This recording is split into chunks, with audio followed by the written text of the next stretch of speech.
Hi నమస్తే. నేను మీ Rajagopal Reddy Karveti.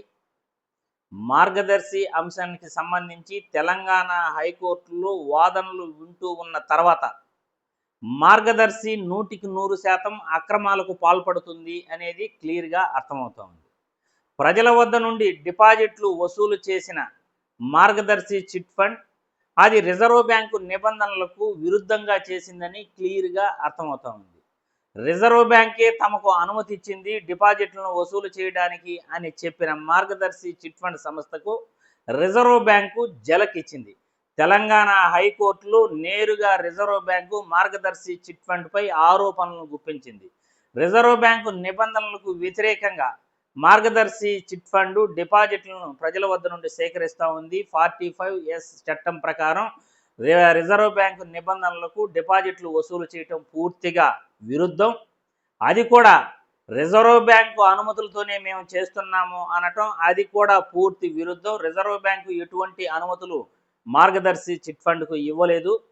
Reserve bank నిబంధనలకు వ్యతిరేకంగా మార్గదర్శి చిట్ ఫండ్ ప్రజల వద్ద నుండి డిపాజిట్లు సేకరించడం రిజర్వ్ బ్యాంకు నిబంధనలకు ఇది పూర్తిగా విరుద్ధమని తెలంగాణ హైకోర్టులో నేరుగా రిజర్వ్ బ్యాంకే చెప్పడం జరిగింది.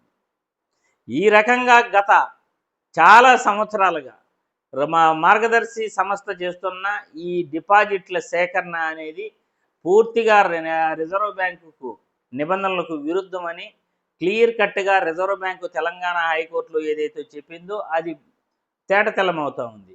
ఇప్పుడు మార్గదర్శి చిట్ ఫండ్ గత ఎన్నో ఏళ్ల నుండి కూడా మేము తప్పు చేయలేదు, మేము రిజర్వ్ బ్యాంకు నిబంధనలకే లోబడి చేస్తున్నాము అని బుకాయిస్తూ వచ్చిన మార్గదర్శి సంస్థ రామోజీరావు పిల్లలు ఇప్పుడు తండ్రి చేసిన నేరానికి తండ్రి ఏదైనా తప్పు చేస్తే దానికి మేము ఎందుకు శిక్ష అనుభవించాలి అని వాళ్ళు తెలంగాణ హైకోర్టులో తెలపడం జరిగింది.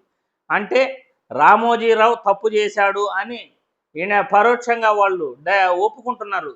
రామోజీరావు పిల్లలు రామోజీరావు తప్పు చేస్తే మేమెందుకు, అంటే మా తండ్రి తప్పు చేస్తే మేమెందుకు శిక్ష అనుభవించాలి అని అంటున్నారంటే రామోజీరావు గారు తప్పు చేశారా? ఖచ్చితంగా దానికి అదే అర్థం. అంటే తండ్రి చేసిన అప్పులపై బిడ్డలకు బాధ్యత ఉండదా? అంటే రామోజీరావు గారు సంపాదించిన ఆస్తి అనుభవించడానికి మాత్రం పిల్లలకు హక్కు ఉందట. కానీ రామోజీరావు ఆస్తి అనుభవించడానికి హక్కు ఉన్నప్పుడు ఆయన చేసిన అక్రమాలపై వాళ్ళకి హక్కు లేదట. రామోజీరావు గారు చేసిన తప్పులకు కానీ రామోజీరావు గారు చేసిన అన్యాయాలకు కానీ ప్రజల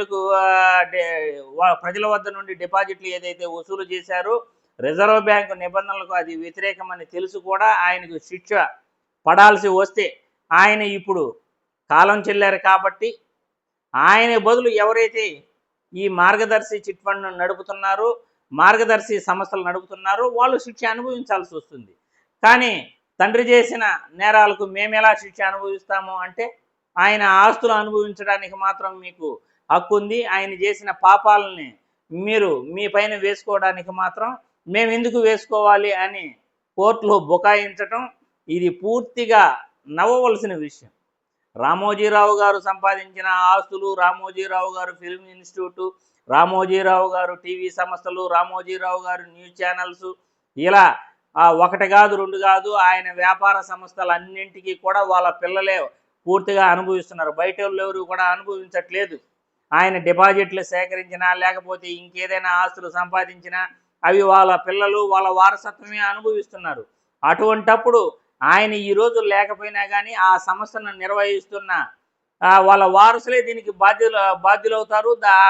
శిక్షకు కూడా వాళ్ళే బాధ్యత వహించాల్సి వస్తుందని ఖచ్చితంగా వాళ్ళు గుర్తుపెట్టుకోవాలి.